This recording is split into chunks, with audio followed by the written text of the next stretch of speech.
శ్రీమాత్రే నమః. వాగర్ధావివ సంపృక్తౌ వాగర్ధ ప్రతిపత్తయే జగత పితరౌ వందే పార్వతీ పరమేశ్వరౌ.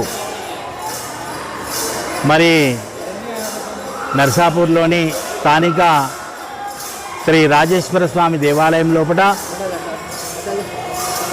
ప్రతి సోమవారము చాలామంది చిన్న చిన్న పిల్లలే కాకుండా పెద్దవాళ్ళందరూ కూడా భక్తి మార్గంలో ప్రయాణించి ప్రతి సోమవారం వస్తూ ఉంటారు. మరి ఈరోజు ఆషాఢమాస చివరి అమావాస్య.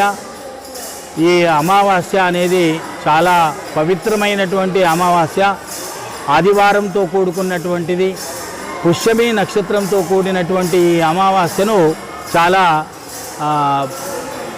పూజించదగ్గ విషయము. ఆ అమ్మవారి యొక్క అనుగ్రహాన్ని పొందాలి. మరి ఉదయం పూటనే గణపతికి అర్చన చేసి ఆ తర్వాత ఈ గణపతి హోమము అట్లాగే ఈ అమ్మవారి యొక్క హోమము చేయడం జరిగింది. ఆ తర్వాత శివుడికి రుద్రాభిషేకం చేయడం జరిగింది. మహిళలంతా కూర్చొని లలిత పారాయణం చేయడం జరిగింది.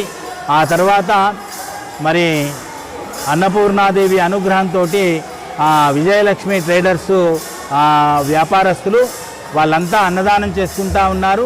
అట్లానే ఈ అమావాస్య సందర్భంగా ఈ మార్వాడి షాపులన్నీ కూడా వాళ్ళు బంద్ చేసుకొని వాళ్ళు భజన ఇట్లాంటి కార్యక్రమాలలో పాల్గొంటారు. ఈరోజు అందరూ కూడా ఇక్కడికి వచ్చేసి భజన చేస్తూ ఉన్నారు. ఆ అమ్మవారి యొక్క భజన, శివుడి యొక్క భజన చేస్తూ అట్లాగే అందరికీ కూడా అన్నప్రసాద ఈ విజయలక్ష్మి ట్రేడర్స్ వాళ్ళు అందజేస్తూ ఉన్నారు. వారికి ఆ అమ్మవారి యొక్క అనుగ్రహం సదా ఉండాలని ఆశిస్తూ అట్లానే భక్తులంతా కూడా విచ్చేసి ఆ స్వామి యొక్క అనుగ్రహానికి పాత్రలు కావాలని చెప్పేసి కోరడమైంది. రేపటి నుంచి శ్రావణ సోమవారం నుంచి ప్రారంభమవుతుంది కాబట్టి రేపు ఉదయం 4:30 నుంచే అభిషేకాలు ప్రారంభమవుతాయని చెప్పి ఆ భక్తులకు అందరికీ తెలియజేయడం జరిగింది. ఓం నమః శివాయ. శ్రీమాత్రే నమః.